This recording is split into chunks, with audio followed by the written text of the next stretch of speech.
Pemerintah siapkan aturan baru, sampah jadi energi listrik. PSSI siapkan regenerasi timnas secara berjenjang. Komisi 13 dukung pemerintah evakuasi warga Palestina. Bocah digigit ular tak sadarkan diri 1 bulan.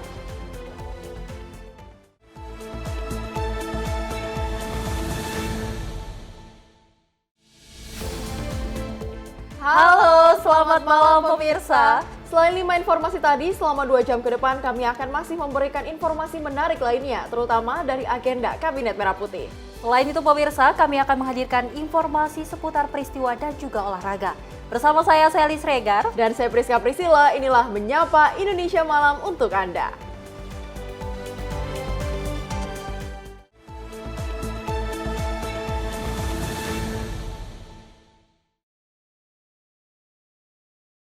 Kita awali dengan informasi pertama dari Menko Bidang Pangan Zulkifli Hasan yang membahas revisi aturan soal pengelolaan sampah menjadi energi listrik bersama kementerian terkait dan jajaran kepala daerah. Aturan tersebut pemirsa meliputi Peraturan Presiden Nomor 35 Tahun 2018 tentang percepatan pembangunan instalasi pengolah sampah menjadi energi listrik berbasis teknologi ramah lingkungan.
Pemirsa, Menteri Perdagangan Budi Santoso mengungkapkan Indonesia telah membuka sebanyak 2.400 toko retail di Filipina dan siap menyusul Bangladesh serta Malaysia.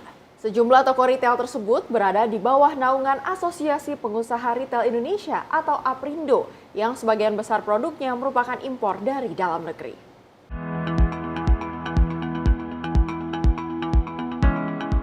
Menteri Perdagangan Budi Santoso menjelaskan bahwa toko retail yang berada di bawah naungan Aprindo telah banyak berekspansi ke negara-negara Asia hingga berdampak positif pada peningkatan ekspor produk-produk dalam negeri. Bahkan hingga saat ini sebanyak 2.004 toko retail telah tersebar di Filipina sejak 10 tahun lalu dan terus bertumbuh. Hal itu secara tidak langsung dinilai dapat membantu produk-produk Indonesia. Sudah 2.400 retail, kita itu tidak hanya ekspor barang tetapi juga jasa ya. Tokonya juga ada di sana. Jadi sebagian besar juga produknya impor dari kita. Memang kita mulai waktu itu dari Filipina. Nanti Pak Solikin bisa menambahkan ya. Dan kita sudah mau mulai masuk misalnya ke Filipina, bahkan kemarin dijajaki dengan Bangladesh ya. Dari Jakarta, Sri Dewi Andayani, Rona Bayu, Sinpo TV melaporkan. Sementara itu, Menteri SDM Bahlil Lahadalia meninjau program bantuan pasang baru listrik di Blora sebagai upaya mempercepat pemerataan listrik bagi warga tidak mampu. Program ini memberikan sambungan listrik gratis termasuk instalasi dasar dan juga voucher dengan target 170.000 sambungan secara nasional pada 2025.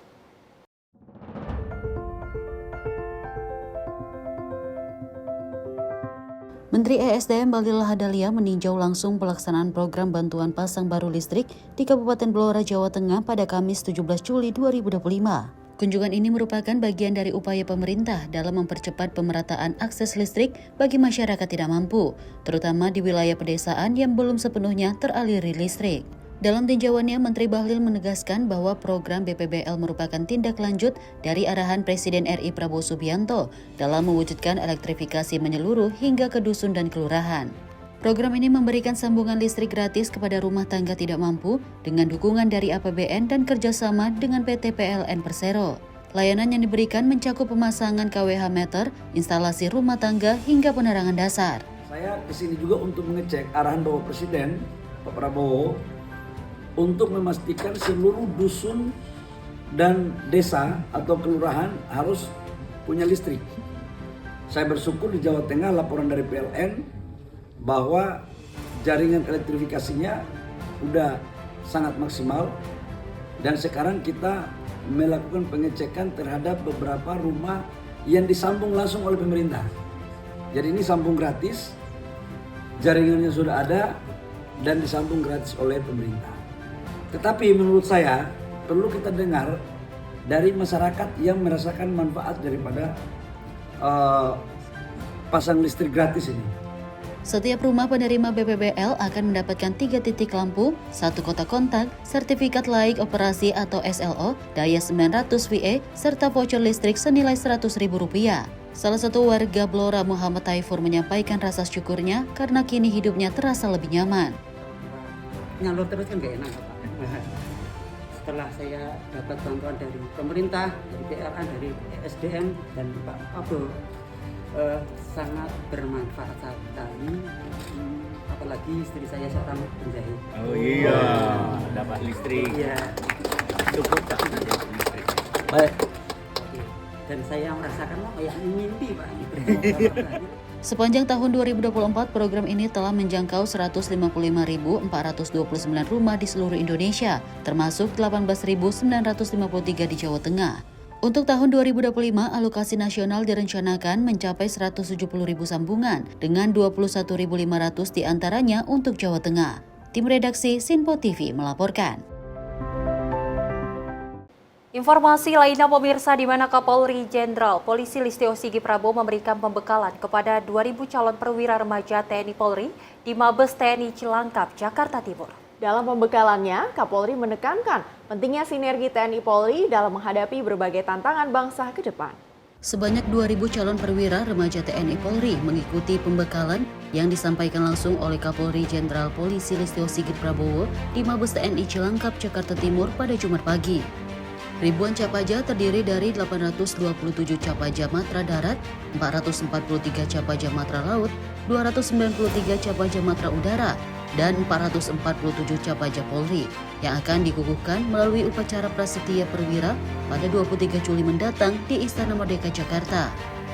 Dalam pembekalan, Kapolri Jenderal Polisi Listio Sigit Prabowo menyampaikan pesan untuk terus memperkuat sinergi antar institusi TNI dan Polri dalam menghadapi berbagai tantangan global maupun nasional yang semakin kompleks.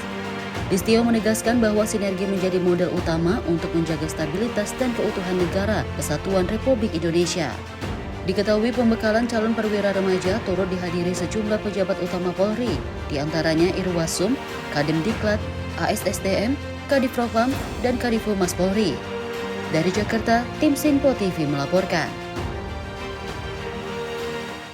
Panglima TNI Jenderal TNI Agus Subianto memimpin upacara penyambutan kontingen Indonesia Patriot Tua di Lanut Halim Perdana Kusuma pada Kamis pagi.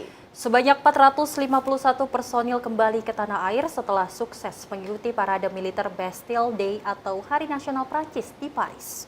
Sebanyak 451 personel kontingen TNI Patriot 2 kembali ke tanah air setelah menuntaskan tugas di Paris, Prancis dalam rangka mengikuti parade militer dan defile kehormatan memperingati Hari Nasional Prancis atau Bastille Day pada 14 Juli 2025. Penyambutan resmi digelar di Afron VIP Lanut Halim Perdana Kusuma, Jakarta, Kamis pagi 17 Juli 2025. Dipimpin langsung oleh Panglima TNI Jenderal TNI Agus Subianto, didampingi seluruh Kepala Staf Angkatan TNI. Dalam sambutannya, Panglima TNI menyampaikan rasa bangga dan apresiasi atas dedikasi serta penampilan kontingen Indonesia di kancah internasional. Kontingen TNI Patriot 2 yang terdiri dari prajurit TNI Matra Darat, Laut, Udara, serta Taruna Akademi Angkatan dan Akademi Kepolisian dinilai berhasil menunjukkan profesionalisme sekaligus mengharumkan nama Indonesia di mata dunia. Panglima TNI menegaskan seluruh personel kontingen kembali ke satuan masing-masing dengan menyampaikan pesan untuk terus menjaga disiplin, keamanan, dan semangat pengabdian kepada bangsa dan negara. Saya banggakan seluruh prajurit kontingen TNI Patriot 2. Pertama-tama adalah kita panjatkan puji dan puji syukur kehadirat Allah Subhanahu wa Ta'ala yang mana pada pagi ini kita bisa berkumpul dalam rangka penyambutan kontingen TNI Patriot 2 yang sudah melaksanakan upacara nasional Prancis Bastille Day. Tiada keberhasilan tanpa perjuangan. Kalian sudah berbuat yang sesuai dengan koridor dan fokus. Momen yang sudah kamu lakukan sudah tepat membuat nama harum bangsa Indonesia di mata dunia. Kami seluruhnya atas nama bangsa dan negara mengucapkan terima kasih atas penampilan kalian di Prancis. Kembali kesatuan masing-masing, jaga keamanan. Dari Jakarta, Jihan Nabila, Rona Bayu, Sinpo TV melaporkan. Pemirsa, dari kontingen TNI Patriot 2 dipilih melalui proses seleksi dengan kriteria khusus untuk mewakili Indonesia di ajang internasional. Kapuspen TNI Majen TNI Kristome Sianturi menjelaskan prajurit yang terpilih dan berangkat adalah yang berprestasi, berpostur.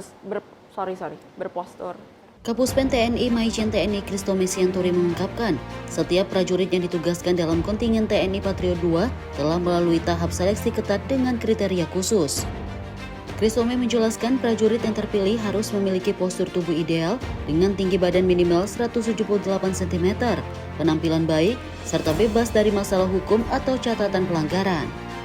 Seleksi tersebut bertujuan untuk memastikan kontingen yang berangkat benar-benar mempresentasikan citra positif TNI di tingkat internasional, serta menjadi bentuk penghargaan bagi prajurit yang berprestasi di satuan masing-masing. Melalui pengiriman taruna dalam kontingen internasional, diharapkan terjalin hubungan person to person antar calon pemimpin militer masa depan untuk memperkuat hubungan pertahanan Indonesia dengan negara sahabat. Ya, jadi baik kontingen Patriot 1, kontingen Patriot 2, kita menentukan kriteria tertentu untuk mengirim prajurit ini. Contoh misalnya bahwa prajurit yang berangkat adalah prajurit dengan tinggi badan 178 ke atas. Nah, gitu. Jadi yang memang punya postur yang bagus, penampilan yang baik gitu ya. Kemudian juga dia tidak punya dalam permasalahan hukum, sehingga itu sebagai bentuk reward juga kepada prajurit kita yang memang dia berprestasi di satuannya untuk memiliki pengalaman melaksanakan tugas di luar negeri gitu ya. Tentunya harapan kita dengan prajurit ini bertugas di luar negeri tidak hanya hubungan antar negara, tapi hubungan person to person kontak. Jadi apalagi melibatkan para taruna yang nanti akan menjadi pimpinan TNI di masa yang akan datang. Sehingga dengan harapan dengan mereka memiliki sahabat di negara luar dengan negara-negara sahabat tadi, ada personal kontak, ada personal touch dengan antara person to person. Dari Jakarta, Jihan Nabila, Rona Bayu, Sinpo TV melaporkan. Pemirsa, kontingen TNI Patriot 2 resmi kembali ke tanah air usai berpartisipasi dalam parade militer Bastille Day di Paris, Prancis. Kapuspen TNI Maijen TNI Christome Sianturi menyatakan partisipasi kontingen TNI Patriot 2 merupakan bentuk diplomasi pertahanan sekaligus pengakuan internasional terhadap TNI. Kapuspen TNI Maijen TNI Christome Sianturi menyampaikan keterlibatan kontingen TNI Patriot 2 dalam parade militer Bastille Day di Paris merupakan bentuk partisipasi aktif Indonesia dalam diplomasi pertahanan internasional. Christome menyebut partisipasi ini sekaligus menunjukkan pengakuan dunia bahwa Indonesia merupakan bagian dari komunitas militer internasional yang dihormati. Christome mengungkapkan kontingen Indonesia yang terdiri dari 451 personel TNI dan Polri telah mendapat apresiasi tinggi dari pemerintah dan Presiden Prancis, yakni terbukti dengan penempatan kontingen Indonesia di barisan paling depan saat parade dan defile kehormatan di Champs-Élysées.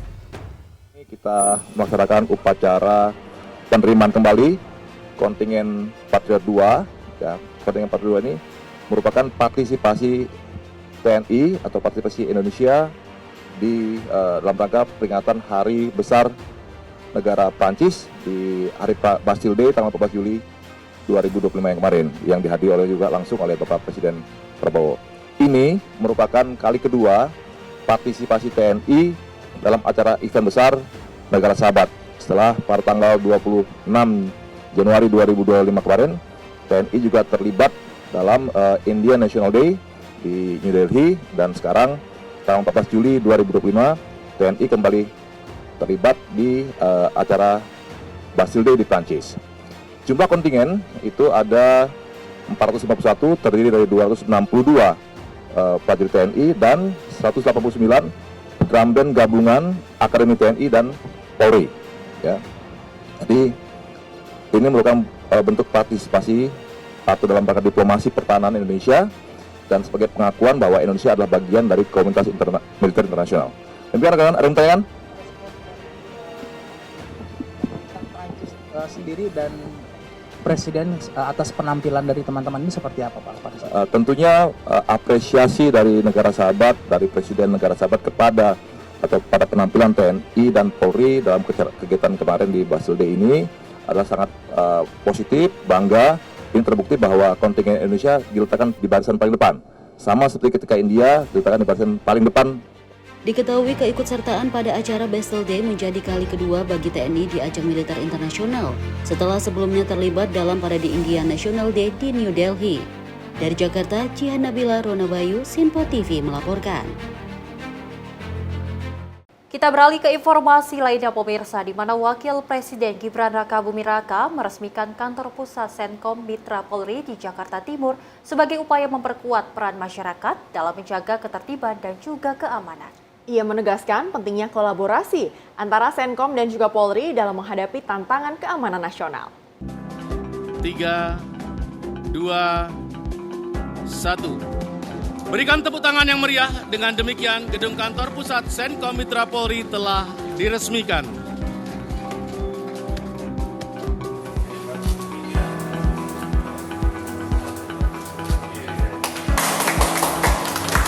Wakil Presiden RI Gibran Rakabuming Raka meresmikan gedung kantor pusat Sentra Komunikasi Mitra Polri di Lubang Buaya Cipayung, Jakarta Timur pada Kamis 17 Juli 2025.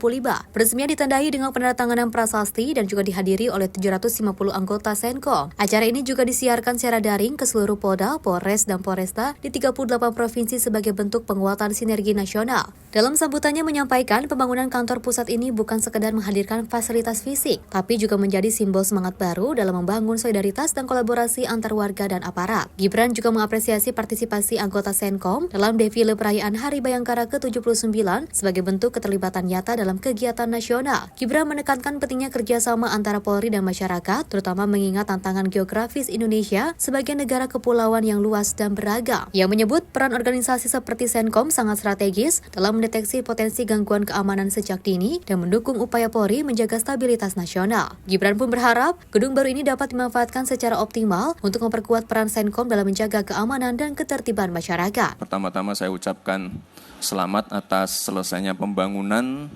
gedung baru Mitra Senkom ini. Jadi gedung ini bukan hanya sebagai bangunan fisik tetapi juga simbol penanda semangat dan energi baru untuk membangun solidaritas bersama dalam menjaga Kamtibmas. Kemarin juga pada perayaan HUT Bayangkara ke-79 saya lihat anggota-anggota Senkom juga ikut dalam defile dan Bapak Presiden berkali-kali menekankan pentingnya peran Polri sebagai penjaga dan pelindung masyarakat. Tapi tentunya dalam melaksanakan tugas ini, dalam melaksanakan peran ini, Polri tidak bisa bekerja sendiri.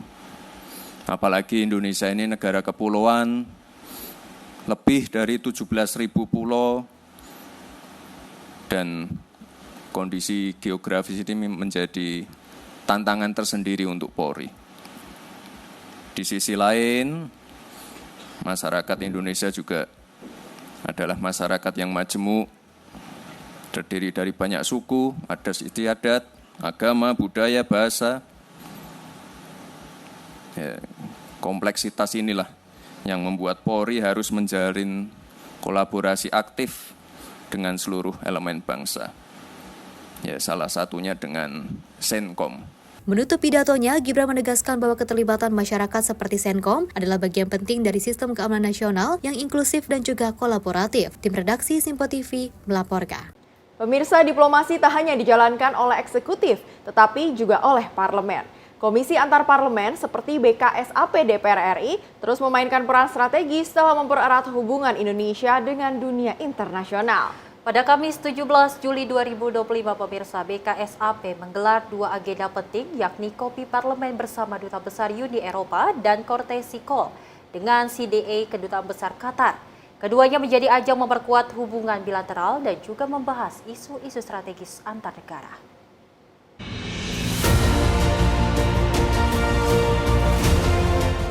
Badan Kerjasama Antar Parlemen DPR RI kembali menunjukkan peran aktifnya dalam diplomasi internasional. Pada Kamis 17 Juli 2025, 2 agenda penting digelar di Kompleks Parlemen, yakni Kopi Parlemen bersama Duta Besar Uni Eropa dan Courtesy Call dengan Charge d'Affaires Kedubes Qatar. Forum Kopi Parlemen bersama Duta Besar Uni Eropa menjadi ruang informal yang juga strategis. Dalam suasana santai namun produktif, anggota BKSAP DPR RI dan juga perwakilan Uni Eropa membahas sejumlah isu penting, mulai dari kerjasama ekonomi, pendidikan, hingga keamanan regional. Dengan sudah ditandatangannya perjanjian dagang Indonesia dengan Uni Eropa, EU-SEPA, Comprehensive Economic Partnership Agreement antara Indonesia sama Uni Eropa, kita punya banyak PR. Penandatanganan satu hal, tapi implementasi hal lain. Itu yang kita mengatakan, habis ini kita mau ketemu lagi. Small group, perwakilan dari semua komisi, untuk diskusi di tiap komisi apa saja yang harus kita perhatikan dalam rangka membuat EU-SEPA, perjanjian dagang Indonesia sama Uni Eropa ini bisa optimal buat Indonesia. Sementara itu, dalam Courtesy Call dengan CDA Kedubes Qatar, BKSAP menegaskan pentingnya kerjasama bilateral yang saling menguntungkan, khususnya dalam bidang energi, tenaga kerja, dan investasi Timur Tengah di Indonesia. 2 agenda ini mencerminkan komitmen BKSAP DPR RI dalam memperkuat diplomasi parlemen. Tidak hanya sebagai pelengkap diplomasi eksekutif, melainkan mitra aktif dalam memperluas jaringan internasional Indonesia secara bilateral maupun multilateral. Tim redaksi Simpo TV melaporkan. Pemirsa, informasi terkait Menteri PU dukung peningkatan jalan daerah di Tanah Toraja, namun usai jeda tetap bersama kami.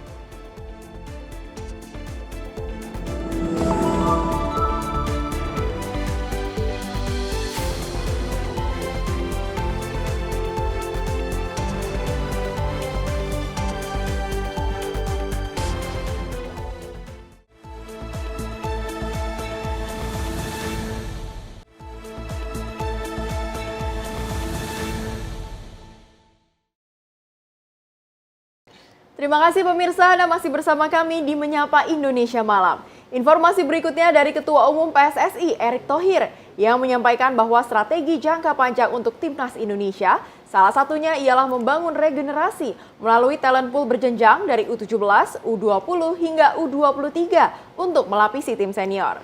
Memiliki tujuan menjaga ketersediaan pemain berkualitas di masa depan, PSSI terus membangun struktur timnas secara terukur dan melalui jumlah pemain di setiap level yang ditentukan dengan khusus.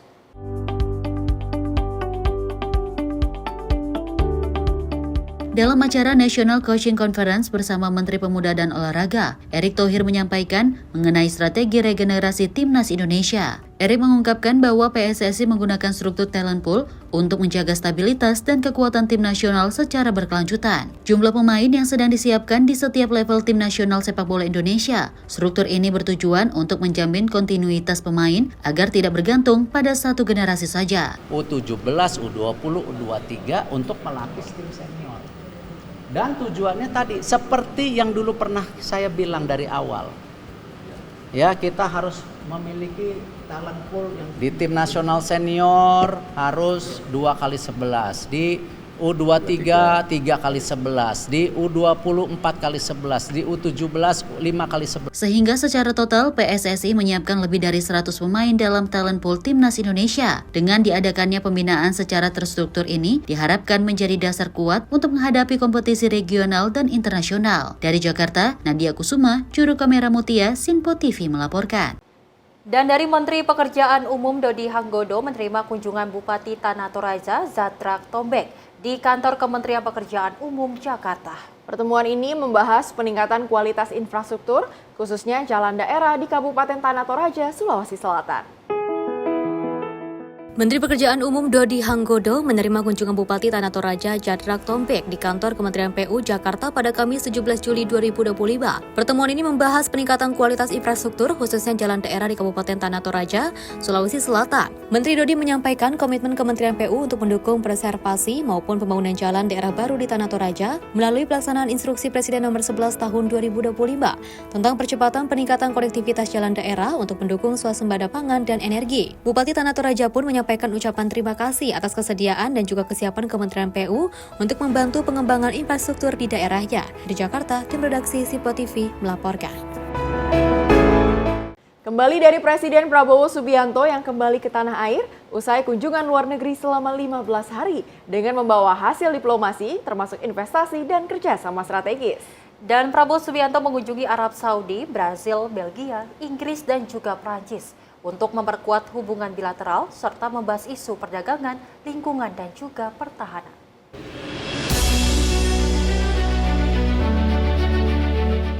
Setelah menjalani kunjungan luar negeri selama 15 hari, Presiden RI Prabowo Subianto kembali ke tanah air dengan membawa berbagai capaian strategis, termasuk kesepakatan investasi dan kerjasama bilateral. Setibanya di Lanut Halim Perdana Kusuma Jakarta pada Rabu 16 Juli, Prabowo memaparkan hasil diplomasi di sejumlah negara dan forum internasional. Lawatan dimulai dari Arab Saudi, di mana Prabowo bertemu putra mahkota MBS yang menyatakan minat memperkuat investasi di Indonesia. Ia kemudian menghadiri KTT BRICS di Brazil, pertemuan pertama Indonesia sebagai anggota resmi, dan menyoroti kerjasama potensial dengan Brazil dalam isu perdagangan dan lingkungan. Saya mengajukan bahwa Indonesia ingin membangun perkampungan haji yang permanen di situ. Secara prinsip mereka tidak keberatan, tapi tentunya akan dilakukan persiapan-persiapan perencanaan teknis. Saya sudah diberitahu rencana-rencananya mudah-mudahan lancar. Jadi barang-barang kita bisa masuk Uni Eropa 0% tarif, mereka juga. Jadi kita sangat ada hubungan simbiosis. Mereka punya teknologi yang bagus, punya sains, punya dana keuangan, kita punya mineral, kita punya komoditas, kita punya pasar. Jadi ini simbiosis. Dari Brazil, Prabowo melanjutkan kunjungan ke Belgia dan bertemu Presiden Komisi Eropa untuk membahas JEPA. Ia juga mengadakan diskusi dengan pejabat Inggris soal isu global dan menjadi tamu kehormatan di Bastille Day di Prancis. Di Paris, Prabowo bertemu Presiden Macron untuk membahas kerjasama strategis di bidang pertahanan dan ekonomi. Kita diberi kehormatan bisa memimpin defile Hari Nasional Prancis. Ini sesuatu yang baru pertama kali dalam sejarah suatu negara dari Asia memimpin defile di Prancis, kehormatan besar. Mereka memandang kita negara yang sangat penting. Saya lakukan juga pembicaraan lama dengan Presiden Macron, membahas banyak masalah, juga cukup sangat produktif. Dan habis itu saya mampir di Belarus, di Minsk. Tim redaksi Sinpo TV melaporkan. Presiden Prabowo Subianto menegaskan perlindungan pekerja lokal jadi prioritas dalam negosiasi tarif dengan Amerika Serikat. Prabowo optimis ekonomi Indonesia tetap kuat dan pemerintah telah menghitung matang penurunan tarif dari 32% ke 19%. Presiden RI Prabowo Subianto menegaskan komitmen pemerintah dalam melindungi para pekerja industri dalam negeri yang terdampak tarif perdagangan dari Amerika Serikat. Hal ini disampaikan saat kunjungan di Lanut Halim Perdana Kusuma, Jakarta pada Rabu 16 Juli 2025. Dalam proses negosiasi penurunan tarif dengan Amerika Serikat, Prabowo menyatakan bahwa perlindungan terhadap tenaga kerja lokal menjadi prioritas utama. Kepala negara menekankan pentingnya menjaga stabilitas industri nasional di tengah tekanan global. Yang penting bagi saya adalah rakyat saya. Yang penting saya harus lindungi pekerja-pekerja kita. Tapi yang penting bagi saya pekerja-pekerja kita aman, dan saya sangat optimis ekonomi kita dalam kondisi yang kuat, kondisi yang bagus, ya kan. Jadi apapun terjadi kita akan kuat. Semua sudah kita hitung, semua kita berunding. Ya. Meski kondisi perdagangan dunia penuh ketidakpastian, Prabowo tetap optimis terhadap prospek ekonomi Indonesia. Ia menyebut bahwa pemerintah telah menghitung secara cermat seluruh aspek sebelum bernegosiasi menurunkan tarif dari 32% menjadi 19%. Tim redaksi Sinpo TV melaporkan. Pemirsa, Presiden Prabowo juga menyatakan pertemuannya dengan pemimpin Uni Eropa di Brussels membuahkan kesepakatan penting terkait CEPA termasuk ekspor Indonesia ke Eropa dengan tarif 0%. Prabowo juga menyebut adanya kesepakatan visa cascade untuk mempermudah WNI masuk ke wilayah Schengen. Presiden RI Prabowo Subianto menyampaikan bahwa pertemuannya dengan para pemimpin Uni Eropa di Brussels menghasilkan kemajuan penting dalam perundingan CEPA. Salah satu poin utama adalah kesepakatan bahwa Indonesia dapat mengekspor barang ke Uni Eropa dengan tarif 0%. Menurut Prabowo, kedua pihak memiliki kepentingan yang saling melengkapi. Uni Eropa membutuhkan komoditas dan pasar dari Indonesia, sementara Indonesia bisa memanfaatkan teknologi, ilmu pengetahuan, dan pendanaan dari Eropa. Saya hadir di Brussels, di Uni Eropa itu ada terobosan luar biasa. Setelah 10 tahun perundingan alot, akhirnya kita mencapai kesepakatan Indonesia dan Uni Eropa akan masuk ke dalam apa yang disebut CEPA, Comprehensive Economic Partnership Agreement, yang itu sama dengan Free Trade Agreement. Jadi barang-barang kita bisa masuk Uni Eropa 0% tarif, mereka juga. Jadi kita sangat ada hubungan simbiosis. Mereka punya teknologi yang bagus, punya sains, punya dana keuangan, kita punya mineral, kita punya komoditas, kita punya pasar, jadi ini simbiosis. Selain itu, Indonesia dan Uni Eropa juga sepakat menyelesaikan seluruh kendala yang tertunda dalam perjanjian CEPA selama 10 tahun terakhir. Keduanya juga menyetujui penerapan visa kaskade untuk mempermudah WNI mendapatkan visa multiple entry ke wilayah Schengen. Tim redaksi Sinpo TV melaporkan. Pemirsa, dari Ketua Badan Anggaran atau Banggar DPR, Said Abdullah, mengapresiasi negosiasi yang dilakukan langsung oleh Presiden Prabowo Subianto terkait tarif impor dengan Presiden Amerika Serikat Donald Trump. Said mengatakan negosiasi tersebut diharapkan dapat dilakukan terus antara pemerintah Indonesia dengan Amerika Serikat. Negosiasi yang dilakukan oleh Presiden Prabowo dengan Amerika Serikat terkait tarif impor sebesar 19% menuai respon positif. Hal itu terlihat dari Ketua Badan Anggaran atau Banggar DPR, Said Abdullah, yang mengapresiasi negosiasi yang dilakukan langsung oleh Presiden Prabowo. Said mengatakan, angka penurunan tersebut patut disyukuri, namun negosiasi tetap diperlukan untuk menekan tarif impor. Said juga mendorong pemerintah untuk dapat melakukan mitigasi di sektor ekonomi dalam menyikapi kebijakan-kebijakan yang ditetapkan Amerika Serikat. Yang kita harapkan sebenarnya adalah bahwa saya memberikan apresiasi kepada tim negosiasi, kemudian termasuk lobby oleh Pak Presiden langsung, yes. Ya, kalau negosiasi ulang kita harapkan terus-menerus kepada pemerintah. Karena bagaimanapun kita berkepentingan terhadap ekspor kita, walaupun menjadi basa-basi, kita akan terus dorong pemerintah agar pemerintah memperluas pangsa ekspor negara-negara non-tradisional. Kan begitu bahasa sehari-hari kita yang kita sampaikan kepada pemerintah.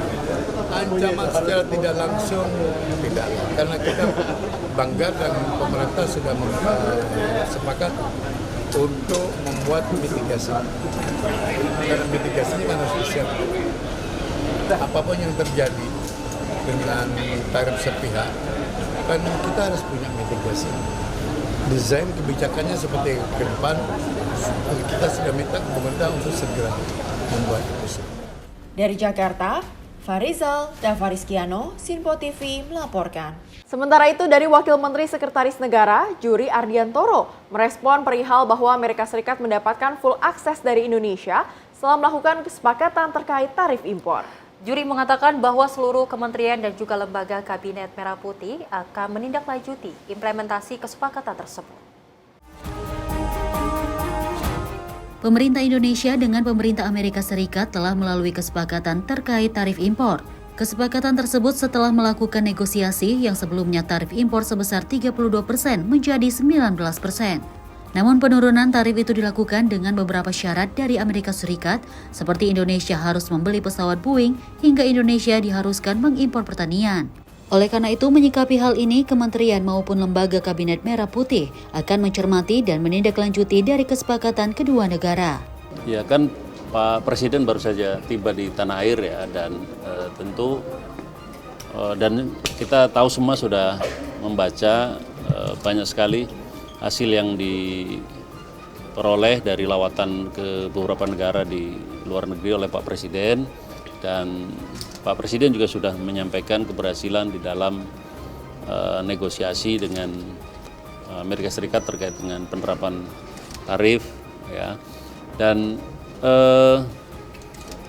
secara teknis tentu nanti pemerintah terutama kementerian lembaga yang terkait akan menindaklanjuti apa yang sudah menjadi kesepakatan-kesepakatan tarif dagang itu. Jadi kita tunggu saja.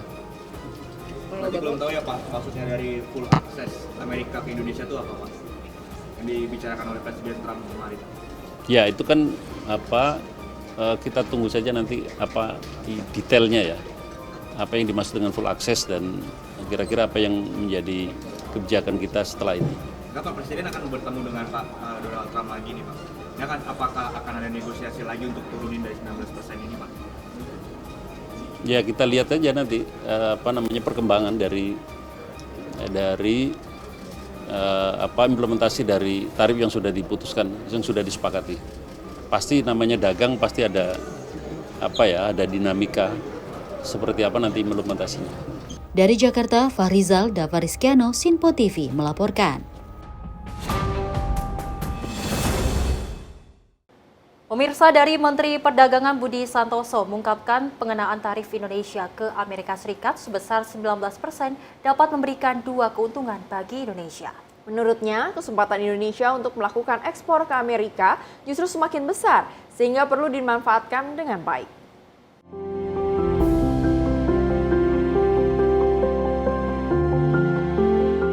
Menteri Perdagangan Budi Santoso mengatakan bahwa pengenaan tarif 19% merupakan tarif terendah di kawasan ASEAN, sehingga ia berharap nilai tarif tersebut dapat bertahan hingga jadwal diterapkannya pengenaan tarif.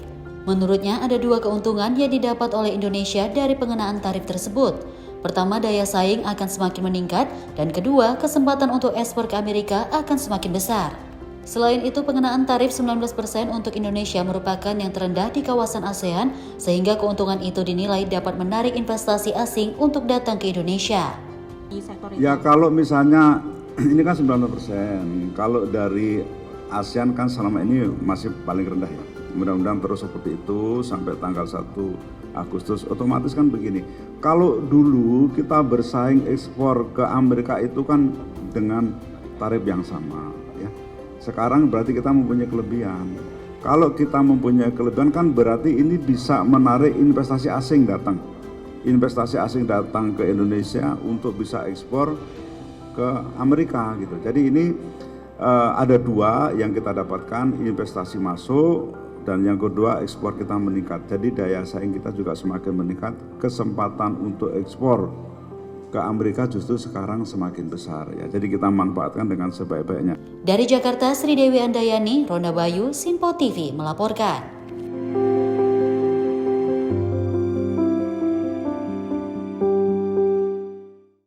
Pemirsa, Kemendak Republik Indonesia mencatat pertumbuhan ekonomi RI mencapai 4,81% pada kuartal pertama 2025. Pemerintah menilai kemitraan antara UMKM dan juga retail modern menjadi kunci pendorong pertumbuhan ekonomi nasional.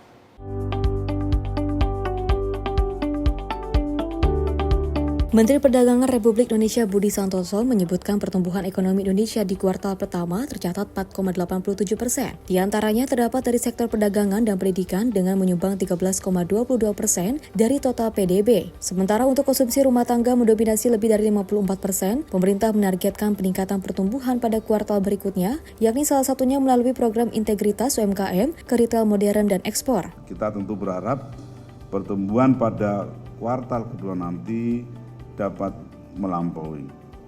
Sektor retail adalah pilar strategis perekonomian nasional yang berperan penting dalam menggerakkan utama roda ekonomi, menciptakan lapangan pekerjaan dan memberdayakan masyarakat. Melalui kemitraan bersama retail modern, UMKM kini telah menjadi bagian dari rantai distribusi nasional. Tercatat sebanyak 600 UMKM telah ikut serta dalam program pencocokan bisnis online ke luar negeri dengan nilai transaksi hingga 87,4 juta dolar Amerika Serikat atau hampir 1,3 triliun rupiah. Kalau tadi sudah ekspor, ya ekspor, sekarang Aprindo itu tidak hanya ekspor barangnya, tapi tokonya juga diekspor.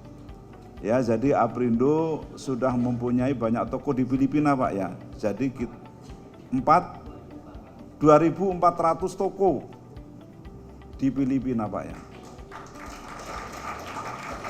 Jadi itu bagian daripada ekspor jasa kita. Nah, otomatis kalau banyak toko nanti rentetannya ya banyak-banyak produk kita yang dijual di sana. Kemitraan strategis ini tak hanya memperkuat pasar domestik dari serbuan produk impor, tapi juga membuka jalan bagi UMKM Indonesia tampil di pasar global sekaligus menjaga kesinambungan ekonomi rakyat. Dari Jakarta, Nadia Kusuma, juru kamera Ronda Bayu, Simpo TV melaporkan. Informasi lainnya pemirsa, di mana Kementerian Koordinator Bidang Infrastruktur dan Pembangunan Kewilayahan menyelenggarakan rapat koordinasi atau rakor terkait penanganan permasalahan over dimension overload atau ODOL. Rakor yang dipimpin langsung oleh Menteri Koordinator Bidang Infrastruktur dan Pembangunan Kewilayahan, Agus Harimurti Yudhoyono ini membahas berbagai aspek untuk menertibkan ODOL, sekaligus meningkatkan kesejahteraan para pengemudi angkutan barang. Dalam sambutannya, Menteri Koordinator Bidang Infrastruktur dan Pembangunan Kewilayahan Agus Harimurti Yudhoyono menyoroti dampak serius ODOL terhadap kondisi jalan di Indonesia. AHY menyebut ODOL selama ini telah mengakibatkan banyak permasalahan di jalan, baik jalan tol, jalan nasional, provinsi juga jalan kabupaten dan kota. Lebih lanjut, Menteri AHY menekankan bahwa penanganan ODOL tidak hanya sebatas pada aspek regulasi, namun ada banyak aspek lainnya yang perlu dibahas termasuk pemberantasan praktik pungli pada ekosistem angkutan barang. Selain itu, pada rakor ini juga akan membahas soal aspek kesejahteraan pengemudi angkutan barang sebab Menteri AHY mengungkapkan keprihatinannya terhadap nasib para pengemudi yang seringkali menjadi korban dan disalahkan dalam insiden kecelakaan. Menteri AHY mengatakan bahwa pengaturan peningkatan kesejahteraan bagi para pengemudi kendaraan angkutan barang menjadi perhatian serius pemerintah. Lebih lanjut, rapat koordinasi ini menurut AHY adalah bentuk keberpihakan pemerintah dan negara kepada para pengemudi angkutan barang.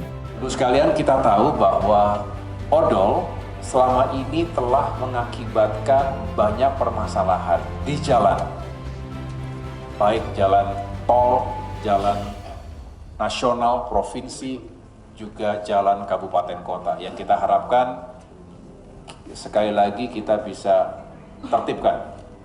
Nah, banyak aspek lainnya sebelum nanti kita masuk ke regulasi dan peraturan, kita juga harus membahas pemberantasan praktik pungli pada ekosistem angkutan barang. Ini juga sesuatu yang sudah menjadi permasalahan dan diketahui secara umum. Nah, kita harus ambil langkah-langkah yang lebih tegas dan juga tidak tebang pilih. Yang kedua, pengaturan peningkatan kesejahteraan bagi para pengemudi kendaraan angkutan barang. Diharapkan melalui langkah-langkah komprehensif ini, permasalahan odol dapat diatasi secara menyeluruh, sekaligus meningkatkan kualitas hidup para pengemudi di Indonesia. Dari Jakarta, Dio Malau, Simpo TV melaporkan. Suriah tarik mundur pasukan militer dari wilayah Suwaida. Informasi lengkapnya usai jeda, tetaplah bersama kami di Simpo TV.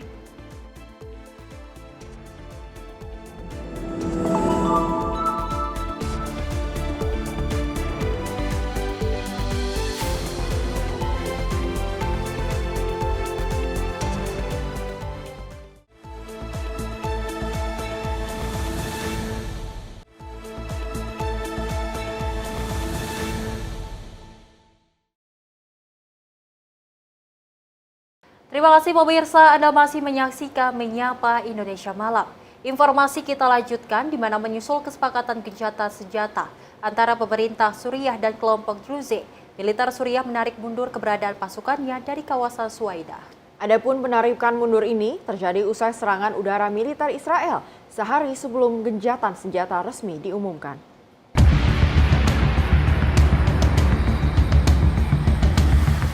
Pemerintah militer Suriah menarik mundur seluruh keberadaan pasukannya dari kawasan Suwaida. Suriah buntut kesepakatan gencatan senjata yang baru saja diumumkan antara komunitas minoritas Druze bersama pemerintah Suriah. Melalui pantauan yang ada, sejumlah kendaraan militer mulai meninggalkan kawasan tersebut pada malam hari kemarin. Pengumuman gencatan senjata ini diumumkan oleh pemerintah Suriah melalui Kementerian Dalam Negeri serta dikonfirmasi secara langsung oleh sejumlah pemimpin komunitas Druze. Adapun memang sebelumnya kesepakatan gencatan senjata ini hadir usai serangan udara militer Israel ke beberapa titik krusial pemerintah Suriah. Presiden Suriah Ahmed Al-Shara beberapa waktu lalu turut mengutuk serangan yang juga dilakukan militer Israel dan menegaskan akan melindungi setiap hak dan kebebasan dari masyarakat kelompok minoritas Druze. Tim redaksi Simpo TV melaporkan. Sementara itu, rencana Presiden Prabowo Subianto untuk mengevakuasi 1.000 orang warga Gaza Palestina ke Indonesia mendapat dukungan dari Komisi 13 DPR RI. Hal ini dibuktikan melalui audiensi dengan perwakilan Persatuan Mahasiswa Palestina di Indonesia dengan Wakil Ketua Komisi 13 DPR RI Sugiyat Santoso. Sugiyat Santoso menegaskan keberpihakan Indonesia terhadap Palestina sudah menjadi sikap tegas sejak awal kemerdekaan. Ia menyatakan pemerintah Indonesia di bawah arahan Presiden Prabowo Subianto akan tetap konsisten mendukung perjuangan rakyat Palestina melawan kolonialisme. Hal ini dinyatakan oleh Sugiyat dalam audiensi dengan perwakilan Persatuan Mahasiswa Palestina di Indonesia yang dilakukan di Gedung Nusantara 2 DPR RI Senayan, Jakarta pada Senin 14 Juli 2025.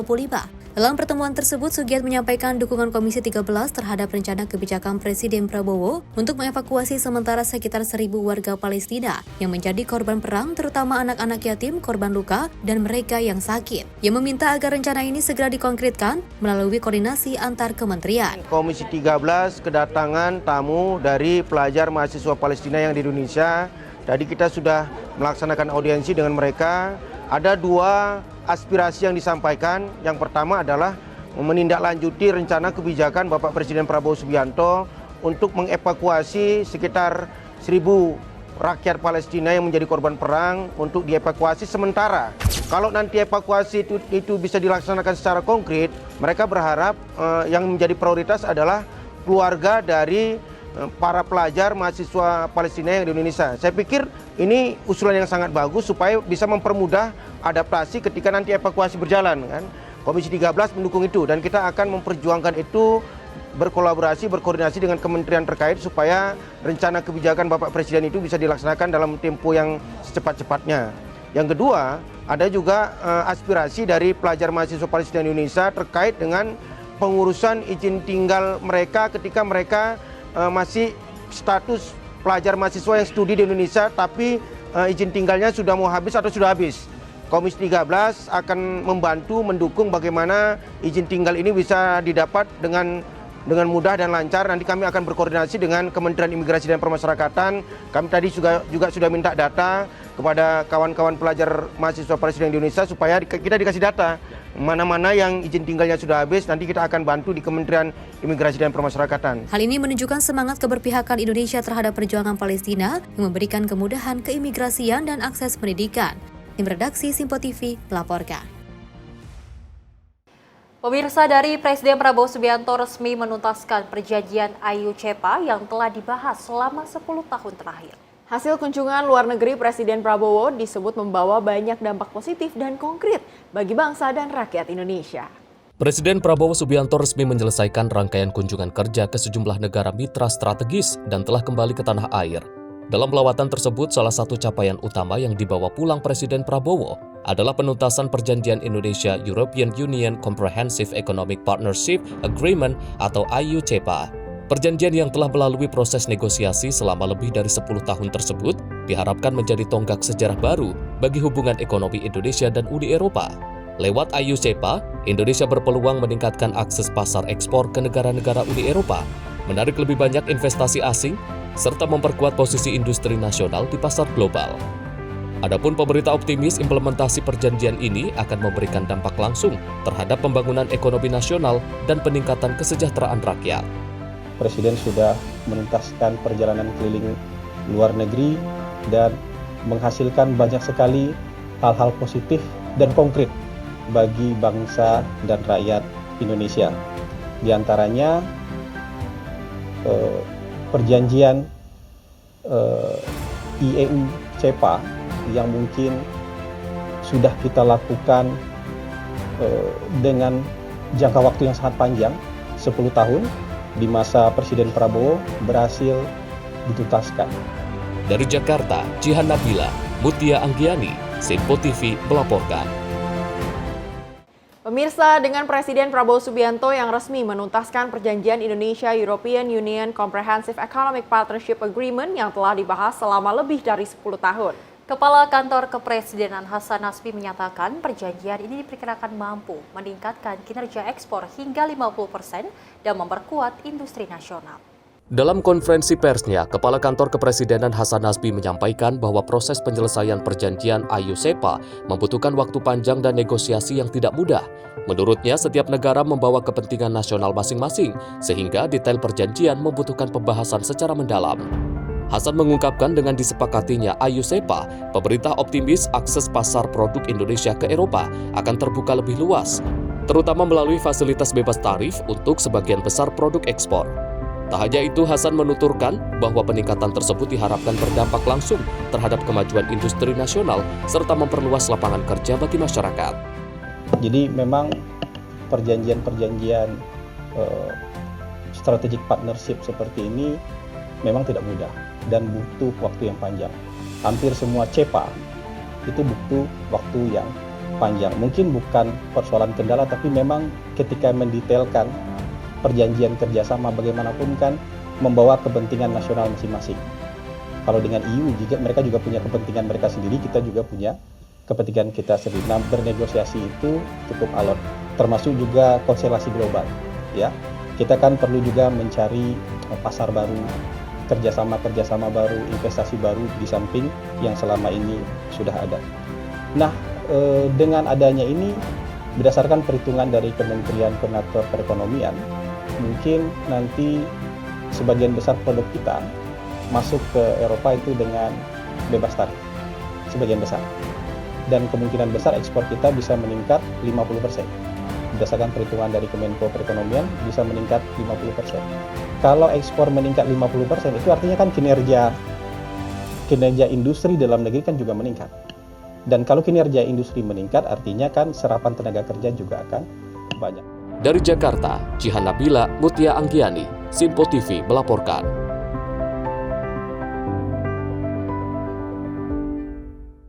Sementara itu, pemirsa, dari Dirjen Penguatan Daya Saing Produk Kelautan dan Perikanan, Kementerian Kelautan dan Perikanan memberi izin kepada 32 pelaku usaha penanaman modal asing yang merencanakan akan berinvestasi hingga 173 miliar rupiah. Direktur Pemberdayaan Usaha Ditjen PDS PKP KKP Catur Sarwanto mengharapkan dengan adanya PP nomor 28 tahun 2025 dapat memberikan kepastian hukum kepada calon investor.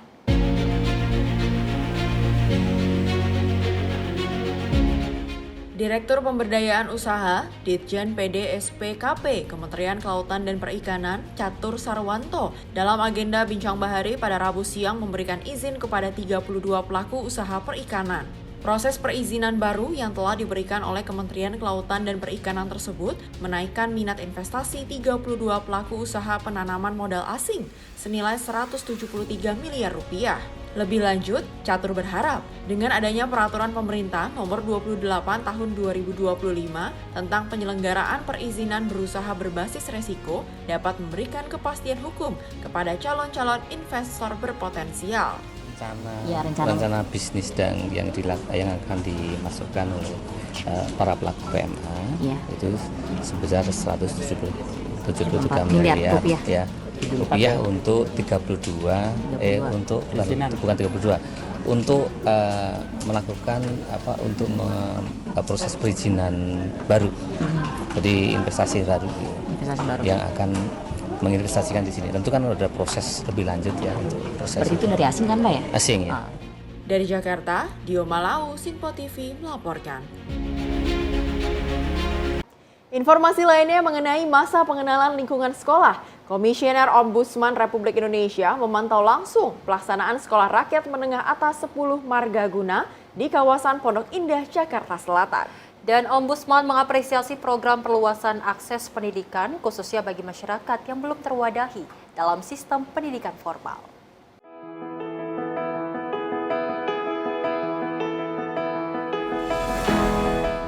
Komisioner Ombudsman Republik Indonesia Johannes Widijantoro mendatangi Pusat Pendidikan, Pelatihan dan Pengembangan Profesi Kementerian Sosial yang disulap menjadi Sekolah Rakyat Menengah Atas 10 Margaguna di kawasan Pondok Indah, Jakarta Selatan pada Rabu pagi.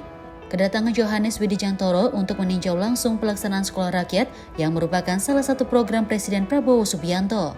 Pemantauan difokuskan pada kualitas materi, metode pembelajaran, serta sarana dan prasarana yang digunakan dalam pelaksanaan sekolah rakyat, termasuk asrama yang digunakan para siswa sebagai tempat tinggal.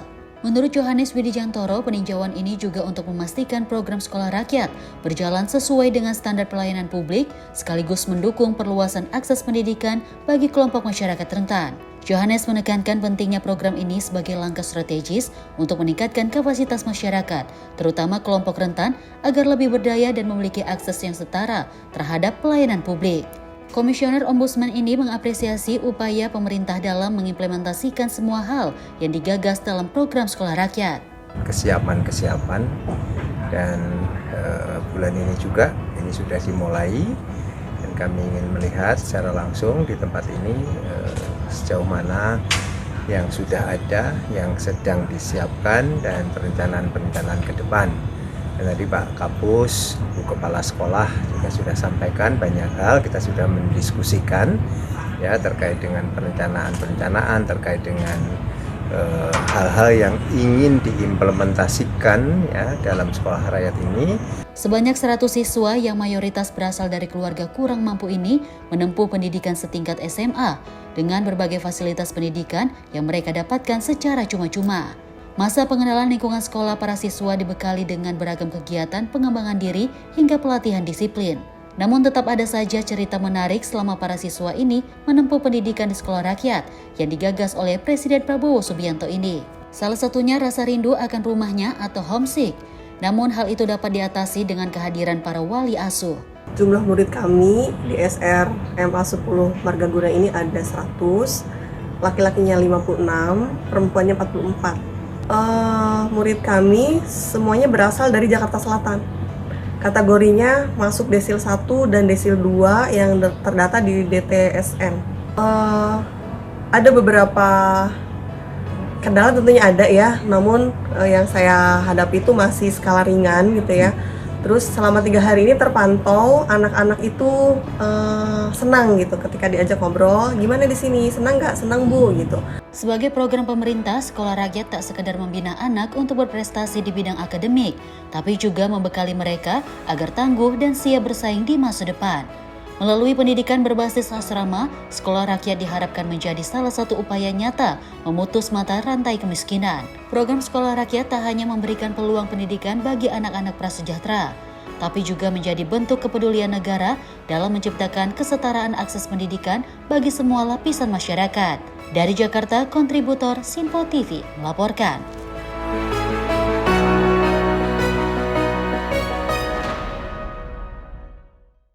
Kapolri Jenderal Polisi Listio Sigit Prabowo meresmikan 28 Satuan Pelayanan Pemenuhan Gizi atau SPPG Polri di berbagai wilayah Indonesia, salah satunya di Depok, Jawa Barat. Peresmian tersebut merupakan bagian dari komitmen Polri untuk mendukung program makan bergizi gratis atau MBG yang diusung Presiden Prabowo Subianto.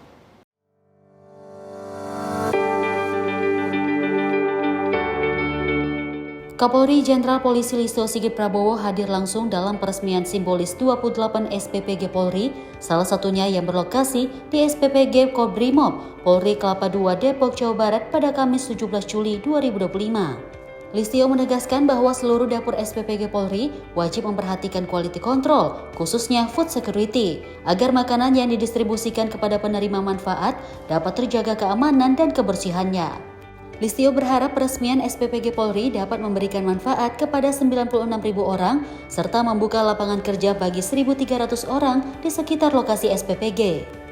Peresmian 28 SPPG termasuk salah satunya di tempat kita berdiri sekarang SPPG Kobrimob Polri. Jadi dari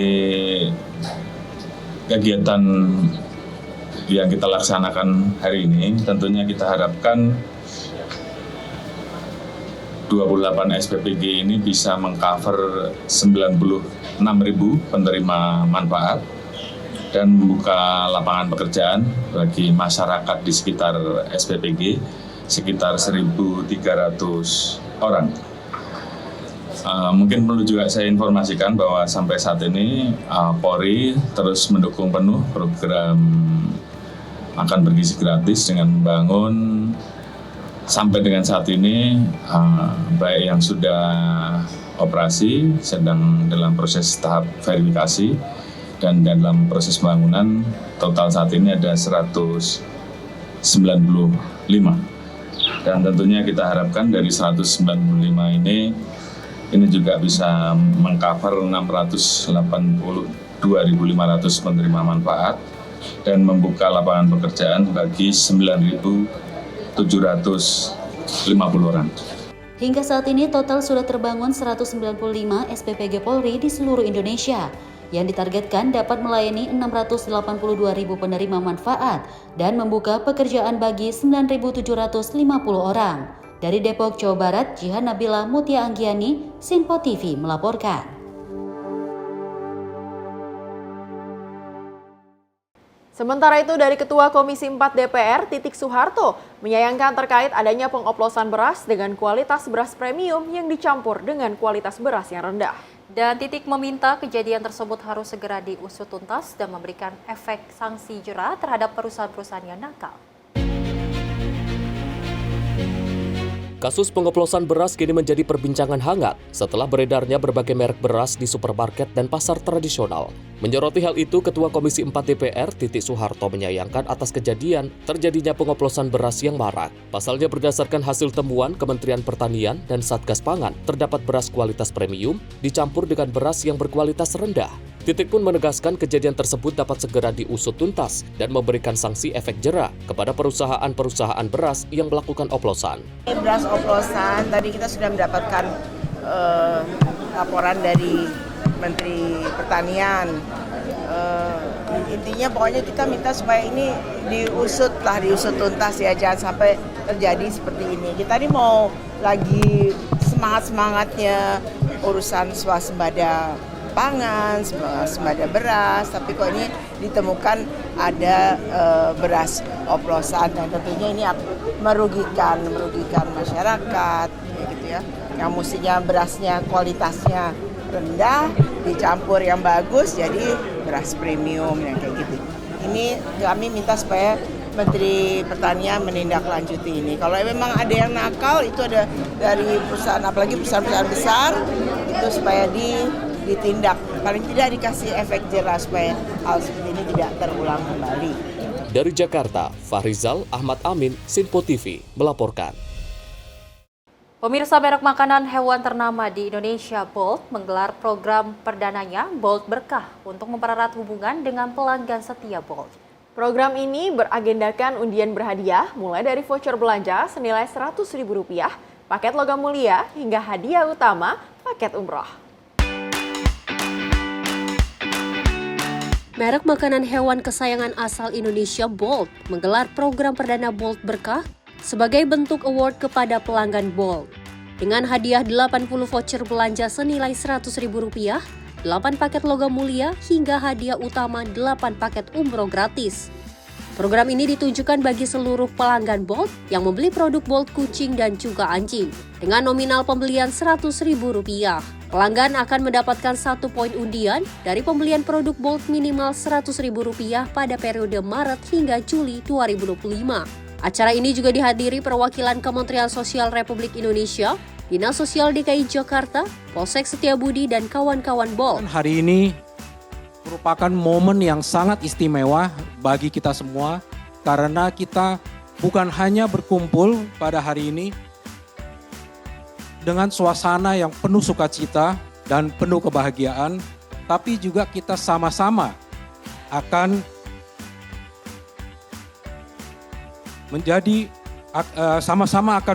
akan menyaksikan lahirnya 8 tahun Bolt di industri pet food di Indonesia. Ibu bapak sekalian, selama 8 tahun ini Bolt telah membawa begitu banyak berkah, khususnya bagi kami, bagi para mitra kami, dan tentunya bagi para anabul yang telah menjadi bagian yang tak terpisahkan sebagai keluarga besar kami. Kami percaya setiap berkah patut untuk disyukuri dan patut untuk dibagi.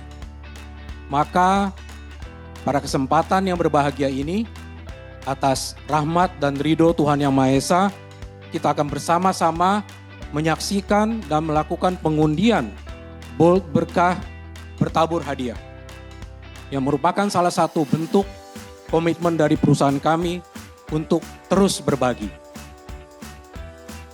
Ibu bapak sekalian, harapan kami Bolt sebagai produk asli buatan Indonesia tetap akan menjadi tuan rumah di negeri sendiri. Head of Marketing CPPET Indo, Hengki Jaya, menyampaikan program Bolt Berkah mendapat antusiasme tinggi dari pelanggan setia Bolt. Hengki juga mengatakan sebagai produk pakan hewan ternama yang tersebar di seluruh Indonesia hingga pasar internasional khususnya Asia Tenggara, Bolt menjadi pakan hewan terbaik di antara merek lainnya. Dengan menambah bahan makanan yang dapat mencegah hewan kesayangan terjangkit penyakit fluid. Ini adalah pengundian dari customer promo kita yang kita lakukan periodenya itu dari bulan Maret sampai Juli 2025. Itu sebenarnya adalah customer promo dengan nama Bolt Berkah.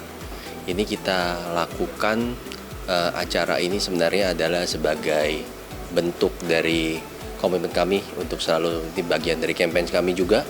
Campaign kami adalah tumbuh bersama untuk di tahun ini, maka kita ingin selalu tumbuh bersama dengan kawan-kawan Bolt. Maka kita kali ini akan coba berbagi. Mari kita manfaatkan di momen di bulan Ramadan, di bulan Maret. Kita bagi Bolt Berkah dengan hadiah itu ada hadiah utamanya 8 8 paket umroh, beserta juga kita ada hadiah juga 8 paket emas, beserta kita ada hadiah 80 voucher. Untuk Bolt sendiri otomatis kan kita tahu mungkin dari kawan-kawan Bolt, yang paling utama itu mungkin kita ada di palatabilitas kita. Palatabilitas kita mungkin di antara cat food kita yang terbaik. Terus yang pasti juga Bolt ini sekarang kita juga membantu saluran kencing dari si hewan kesayangan kita, kucing. Itu kita ada tambahan ingredient untuk membantu supaya tidak terjadi flood. Kita lihat selama ini dari yang kita monitoring saat ini responnya sangat positif ya, karena kita lihat dari antusiasme dari submission yang masuk ke kita itu sangat banyak. Itu juga melebihi dari ekspektasi kita bahwa ternyata kawan-kawan Bolt ini sangat antusias untuk ikut program ini. Hengki berharap program Bolt Berkah ke depannya dapat mempererat hubungan dengan kawan-kawan Bolt karena telah setia mendukung untuk terus bertumbuh. Dari Jakarta, Tim Liputan Sinpo TV melaporkan. Pemirsa, dari Kapolri Jenderal Polisi Listio Sigit Prabowo resmi membuka kejuaraan menembak dalam rangka Hari Bayangkara ke-79 di lapangan tembak presisi Hugeng Iman Santoso, Makobrimob Polri. Ajang yang diikuti lebih dari 1.000 peserta ini diharapkan dapat meningkatkan solidaritas dan sinergitas antar lembaga serta menjaring bibit-bibit atlet menembak berprestasi.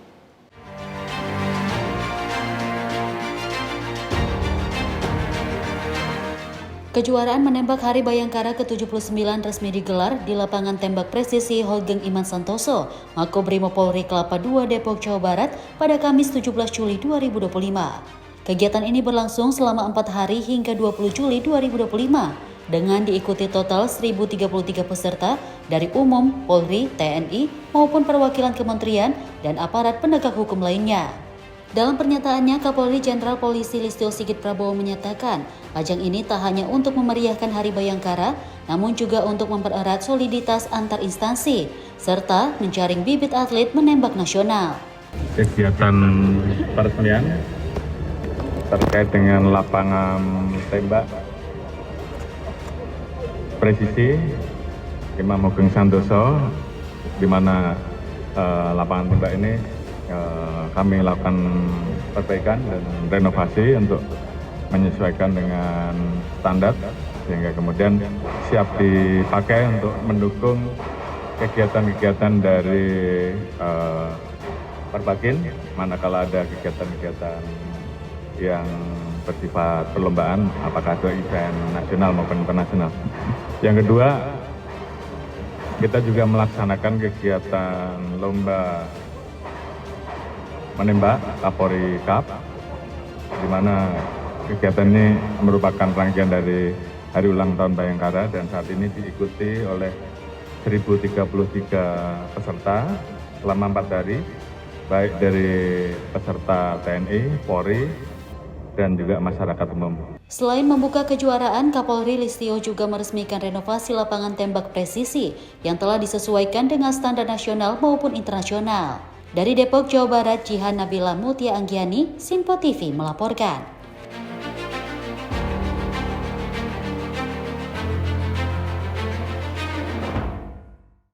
Bobol rumah guru, 4 pemuda ditangkap polisi. Informasinya usai jeda, tetap di Menyapa Indonesia Malam.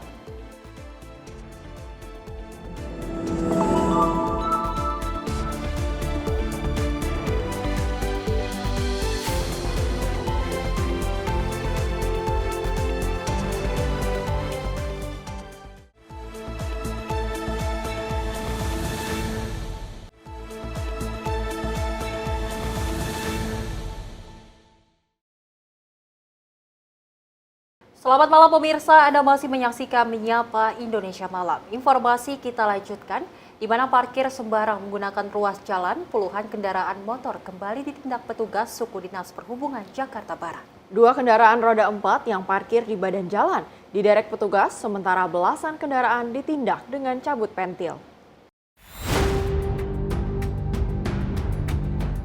Setelah menindak sejumlah kendaraan yang parkir tidak pada tempatnya dengan mencabut pentilnya roda kendaraan, petugas Suku Dinas Perhubungan Jakarta Barat kembali menindak sejumlah kendaraan yang masih menggunakan badan jalan untuk tempat parkir. Di Jalan Kota Bambu Selatan Palmerah, Jakarta Barat, petugas gabungan Sudin Perhubungan bersama TNI dan Polri menindak belasan kendaraan yang parkir menggunakan badan jalan. 7 sepeda motor diangkut ke mobil petugas karena parkir di badan jalan, sementara 18 sepeda motor ditindak dengan cabut pentil roda kendaraan. Sementara 2 kendaraan roda 4 yang parkir menggunakan separuh badan jalan ditindak dengan mobil derek. Penertiban ini dilakukan sesuai Peraturan Daerah Nomor 5 Tahun 2014 tentang transportasi. Terkait dengan Perda 5 tahun 2014, kita mengadakan angkut jaring. Hasil dari kegiatan ini 25 kendaraan roda 2 dan 2 unit kendaraan roda 4 itu diangkut jaring. Dan harapan kami ke depan semoga ini dapat berjalan lancar dan akan menjadi efek jerah bagi pelanggar. Kendaraan yang terjaring selanjutnya diproses Satlantas Jakarta Barat. Dari Jakarta, kontributor Sinpo TV melaporkan. Pemirsa, sudah 1 bulan, Rafa, seorang anak yang berusia 11 tahun asal Kabupaten Pekalongan tak sadarkan diri akibat digigit ular. Rafa sebelumnya pemirsa pernah ditangani di Rumah Sakit Umum Daerah Kajen, Kabupaten Pekalongan dan Rumah Sakit Islam Pekajangan, Pekalongan. Namun karena kondisinya tak kunjung membaik, Rafa kini dirawat di Rumah Sakit Dr. Karyadi, Semarang.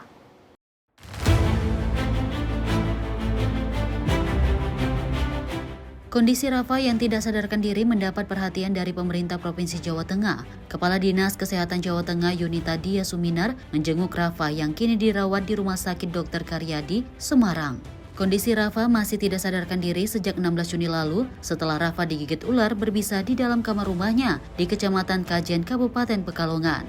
Rafa dirujuk ke Rumah Sakit Dr. Karyadi, Semarang sejak 9 Juli lalu. Sebelumnya setelah Rafa menjadi korban gigitan ular, ia langsung dilarikan ke RSUD Kajen, namun dokter di rumah sakit itu diduga salah mendiagnosa hingga kondisinya terus memburuk. Ia kemudian dilarikan ke Rumah Sakit Islam PKU Muhammadiyah Pekajangan, Pekalongan, hingga akhirnya dirujuk ke RSUP Dr. Karyadi. Rafa kini dirawat di ruang VISU Rumah Sakit Dr. Karyadi dengan pantauan penuh oleh tim medis. Kondisi Rafa juga masih belum sadarkan diri dan masih terpasang alat intubasi. Suwondo, ayah Rafa, sempat kecewa dengan pelayanan di rumah sakit pertama yakni RSUD Kajen karena pihak rumah sakit mengatakan ular yang menggigit anaknya tidak berbisa. Kondisinya kan waktu itu kan masih normal, nah terus dibawa ke rumah sakit. Kemudian katanya kan nggak berpisah, terus kan anak kan mual, jadi katanya masalah itu cepat kan mual, pusing, terus napas, terus mata kan nggak bisa lihat, udah mulai racun udah. Saat ini Rafa ditangani tim medis yang terdiri dari dokter anak, dokter saraf, dan penyakit dalam. Penanganan mesti dilakukan secara komprehensif. Dari pusat terapi itu dari dokter anak juga ada, dokter saraf juga ada, juga penyakit dalam. Untuk penanganan sampai sekarang masih komprehensif ya, karena memang posisi ketika diantar ke IGD memang sudah terbuka, kesadaranya sudah turun dan nanti intinya rumah sakit Kajen tetap menerima pasien tersebut dan melakukan penanganan medis sesuai dengan protokol pasien dengan diagnosa kita bisa. Sementara Kepala Dinas Kesehatan Jawa Tengah Yunita Dia Suminar mengatakan, Gubernur memberikan atensi pada kesehatan Rafa. Saat ini Rafa menjalani perawatan yang ditanggung BPJS. Yunita juga mengatakan kondisi pasien saat ini sudah membaik jika dibandingkan pada saat awal tiba di RSUP Karyadi karena kondisi ureum karintinin yang tinggi. Hal ini sebagai indikasi fungsi ginjal yang belum baik. Maka dilakukan sejumlah tindakan untuk penyembuhan termasuk menyuntikan antivenom dan pemulihan organ-organ vital. Baik ya dibandingkan dengan pada saat datang ke rumah sakit Karyadi. Tentu ini ada harapan dan tentu kita semua harus optimis bahwa anak ini nanti bisa sembuh. Penanganannya untuk pemulihan kesadaran, fungsi-fungsi vitalnya, pemulihan kesadaran. Penanganan yang dilakukan adalah pemulihan kesadaran pasien. Harapannya Rafa segera sadar dan ada progres signifikan dalam proses penyembuhan. Dari Semarang, Febri Mustafat, kontributor Sinpo TV melaporkan.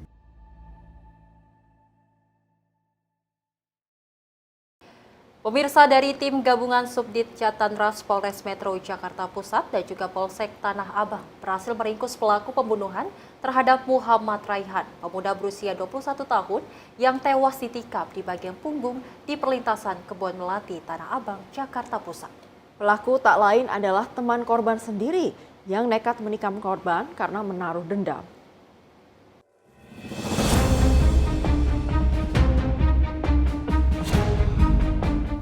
Hanya membutuhkan waktu kurang dari 2 kali 24 jam, petugas gabungan dari Subdit Jatantras Polres Metro Jakarta Pusat dan Polsek Tanah Abang berhasil mengungkap pelaku pembunuhan terhadap Muhammad Raihan, pemuda berusia 21 tahun di perlintasan kereta Kebon Melati, Tanah Abang, Jakarta Pusat. Pelakunya adalah Mika Febrianto, seorang pemuda yang tak lain adalah teman korban sendiri. Usai diringkus di rumah kontrakannya di kawasan Tanah Abang, pelaku kemudian dibawa ke lokasi kejadian untuk melakukan prareka ulang. Tergambar pelaku menikam korban di bagian punggung sebelah kanan di trotoar jembatan tinggi yang kemudian kabur ke arah banjir Kanal Barat. Sementara korban yang sudah bersimbah darah sempat berlari ke bawah perlintasan kereta dan akhirnya terkapar di badan rel. Diduga motif pelaku nekat menikam korban akibat dendam karena korban kerap membuli pelaku dan pernah menusuk kaki kanan teman mereka bernama Niko. Guna diperiksa lebih lanjut, pelaku kemudian dibawa kembali ke Polda Metro Jaya. Dari Jakarta, Dio Malau, Sinpo TV melaporkan. Pemirsa, sebanyak 4 orang pemuda asal Kecamatan Cimanggu, Kabupaten Pandeglang, Banten ditangkap Satuan Reskrim Polres Pandeglang. Mereka diringkus usai membobol rumah seorang guru di Desa Batu Hideng. Dari penangkapan tersebut, pemirsa, polisi mengamankan barang bukti berupa 2 unit laptop, 1 rice cooker, 1 tabung gas 3 kg, dan juga perabotan rumah tangga lainnya. 4 pemuda asal Kecamatan Cimanggu yang terlibat dalam aksi pencurian dengan pemberatan ini ditangkap Satreskrim Polres Pandeglang setelah membobol rumah seorang guru di Kampung Cicadas, Desa Batu Hideng pada Mei 2025 lalu. Modus pencurian ini bermula saat IR alias Irwandi mengetahui rumah korban sedang kosong dan mengajak 3 orang temannya untuk melakukan aksi. Ironisnya, rumah korban berlokasi tak jauh dari tempat tinggal para pelaku.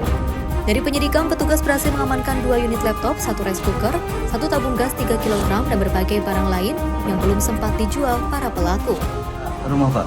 Dekatnya rumahnya ke? Dekat Pak. Oh dekat. Kenapa bisa sampai ngebobol rumah tetangga itu? Terpaksa karena kebutuhan Pak. Ini ngajak temen juga? Iya Pak, soalnya lagi kumpul. Oh lagi kumpul? Iya Pak. Oh itu udah direncanain tuh? Enggak Pak, spontan Pak. Spontan aja? Iya. Terus yang diambil apa aja? Laptop 3, terus itu perabotan sama tabung gas sama Magicom 1 Pak. Oh, itu rencananya mau? Sama setim 1 Pak. Itu rencananya mau dijual gitu? Rencananya mau Pak. Oh, tapi udah kejual? Belum Pak. Kenapa? Karena ketakutan. Gimana tadinya kamu mencuri tapi takut menjualnya? Karena tadinya mau ngerokok tadinya Pak, terpaksa mencuri. Itu laptopnya kok tinggal 2, yang satunya mau kemana? Dibuang Pak. Oh dibuang. Sama siapa dibuang?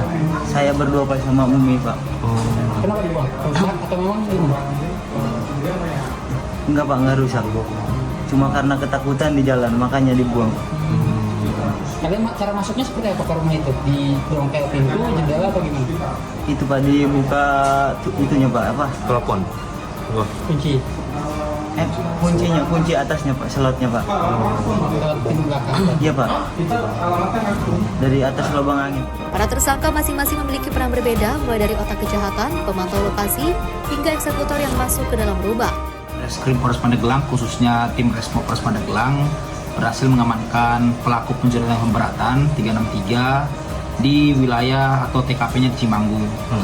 Kejadian itu terjadi pada hari Minggu tanggal 4 Mei 2025. 4 orang pelaku ini membobol rumah kosong yang kebetulan itu dimiliki oleh seorang guru yang bekerja di daerah Kabupaten Pandeglang.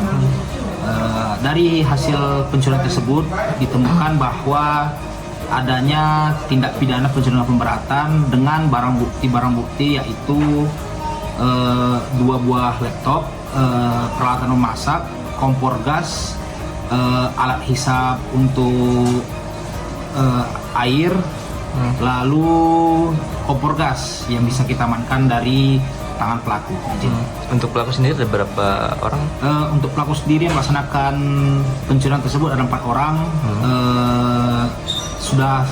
Sudah kita kembangkan juga, memang beliau berempat itu memang mengakui bahwa mereka melakukan itu berempat. Kebetulan pada saat melakukan pencurian tersebut, barang-barang tersebut belum berhasil dicuri atau belum berhasil dijual oleh si pelaku. Dan kita amankan itu, pelaku kita amankan berempat itu juga berpisah-pisah rumahnya, tapi di masing-masing pelaku bisa berhasil kita amankan barang-barang. Seperti di satu pelaku kita amankan laptop ada 2 buah, di pelaku yang lain kita amankan itu kompor gas, di pelaku yang lain ada mesin air, seperti itu. Kalau peran-peran mereka dari keempat orang ini? Peran-peran mereka itu memang tidak semuanya melakukan masuk ke dalam rumah, tetapi otak dari dalam itu ada 1 orang, otaknya itu 1 orang, bagian yang mengawasi atau memantau serta membawa itu 1 orang, dan 2 orang lagi masuk ke dalam rumah tersebut. Keterangan mereka masing-masing memang mereka melakukan pencurian itu karena berdasarkan keperluan kehidupan mereka. Keempat pelaku saat ini telah ditahan di sel Mapolres Pandeglang dan juga dijerat pasal 363 KUHP tentang pencurian dengan pemberatan dengan ancaman hukuman maksimal 7 tahun penjara. Dari Pandeglang, Banten, Firman Arif, kontributor Simpo TV, melaporkan. Informasi peristiwa lainnya pemirsa, di mana seorang pelajar SMA Negeri 5 Kendari, Muhammad Rifal, kehilangan motornya saat sedang mengikuti pelajaran di dalam kelasnya pada Kamis siang 17 Juli 2025. Aksi pencurian tersebut terekam CCTV sekolah dan telah dilaporkan ke pihak kepolisian untuk diproses lebih lanjut.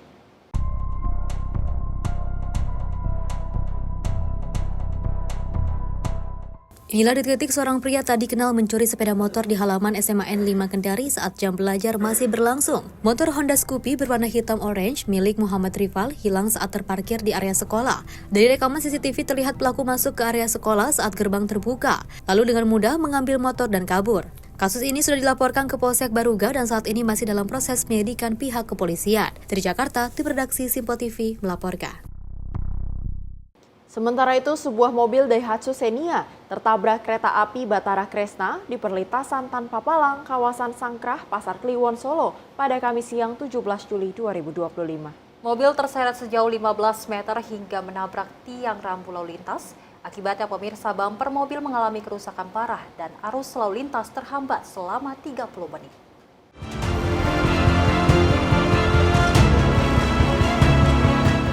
Kecelakaan lalu lintas melibatkan kereta api dan mobil penumpang terjadi di perlintasan tanpa palang di perempatan Sangkrah, Solo pada Kamis siang. Mobil Daihatsu Xenia berwarna abu-abu yang dikemudikan Ponijan, warga Joglo, melaju dari arah selatan menuju barat saat secara bersamaan ke Batara Kresna melintas dari arah timur. Karena kurang waspada, pengemudi memaksa melintas. Diduga saat itu pengemudi mengantuk dan sedang berkomunikasi melalui telepon dengan istrinya. Saksi mengatakan kereta sudah membunyikan tanda melintas. Akibatnya bagian depan mobil tertabrak dan juga terseret hingga 15 meter sampai menabrak tiang rambu lalu lintas. Meski pengemudi selamat dan hanya mengalami syok, kerugian dilaporkan mencapai 30 juta rupiah dengan kerusakan pada bagian depan mobil dan juga kereta api Batara Kresna. Satlantas Polresta Surakarta mengimbau masyarakat untuk lebih waspada, terutama saat melintas di perlintasan tanpa palang dan tidak mengemudi dalam kondisi mengantuk atau sambil berkomunikasi menggunakan telepon. Dari Jakarta, Aura Desmita, Simpo TV melaporkan.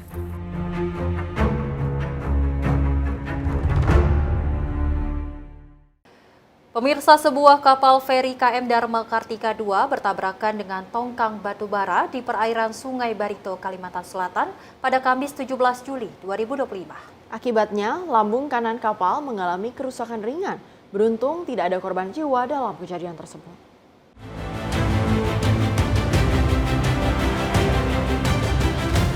Inilah momen detik-detik kapal feri KM Dharma Kartika II bertabrakan dengan tongkang bermuatan batu bara di perairan Sungai Barito, Kalimantan Selatan. Dalam video yang beredar di media sosial, terlihat ujung tongkang menghantam sisi kanan kapal feri hingga memicu kepanikan di antara penumpang. Insiden terjadi saat kapal menabrak tali pemandu tongkang yang sedang ditarik oleh sebuah tugboat. Meski lambung kapal mengalami kerusakan, seluruh penumpang dinyatakan selamat. Pihak pengelola kapal PT Dharma Lautan Utama segera mengalihkan penumpang ke kapal lain untuk melanjutkan perjalanan pada hari berikutnya.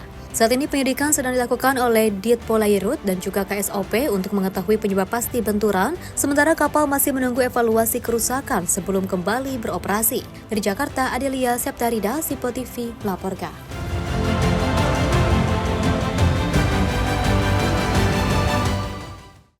Pemirsa, sebuah kamar kos yang dijadikan sebagai gudang penyimpanan narkoba di kawasan Gunung Sahari, Sawah Besar, Jakarta Pusat pada siang lalu digerebek aparat reserse narkoba Polres Metro Jakarta Pusat. Dari dalam kamar pemirsa, petugas mendapati 2,5 kg sabu-sabu beserta 3 orang tersangka, dengan 1 diantaranya adalah wanita.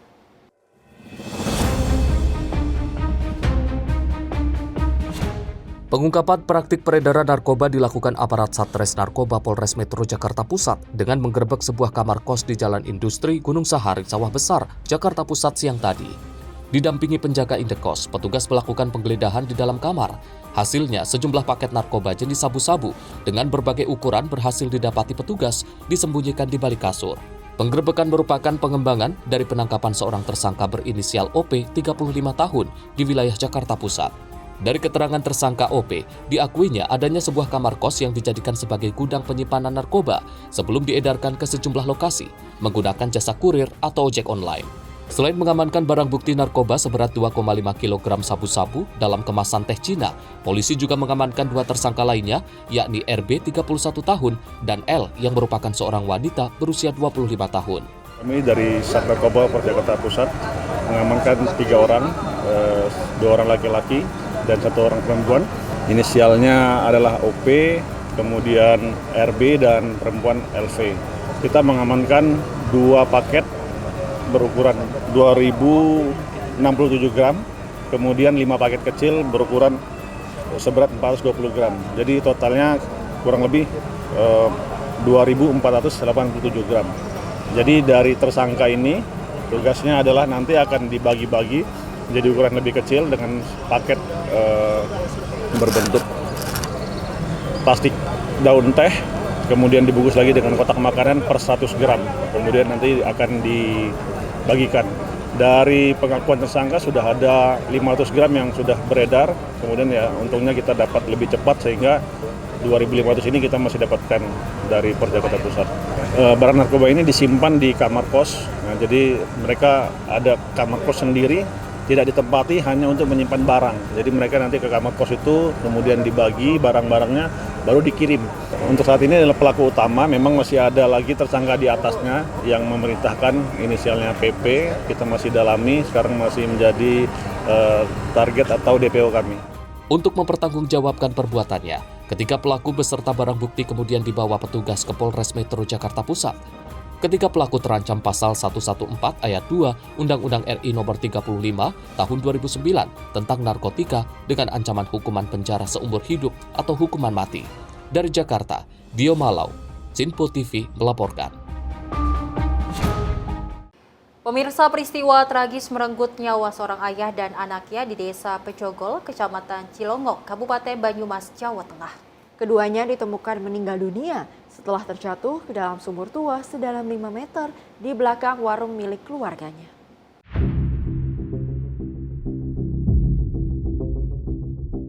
Diduga menghirup gas beracun, seorang ayah berusia 32 tahun dan anaknya yang berusia 3 tahun tewas di dalam sumur pembuangan sampah sedalam 5 meter di Banyumas, Jawa Tengah. Tim SAR gabungan yang tiba di lokasi langsung mengevakuasi jenazah seorang ayah dan anak yang ditemukan meninggal di dalam sumur. Kondisi lubang yang sempit menyulitkan proses evakuasi. Petugas harus turun ke dalam sumur sedalam 5 meter dengan menggunakan tangga dan tali tambang. Selain itu, keberadaan gas beracun di dalam sumur membuat petugas harus menggunakan masker dan tabung oksigen. Dan akhirnya setelah 30 menit, kedua jenazah berhasil dievakuasi. Tim redaksi Simpo TV melaporkan. Sebuah mobil mengalami kebakaran hebat di SPBU Jalan Jakarta, Antapani, Kota Bandung pada Kamis pagi 17 Juli 2025. Kejadian tersebut menunjukkan kobaran api muncul di dekat dispenser pengisian BBM. Kebakaran berasal dari mobil putih yang berhenti di area pengisian. Diduga pengemudi mobil tersebut hendak mengisi BBM menggunakan jerigen yang menjadi pemicu kebakaran tersebut.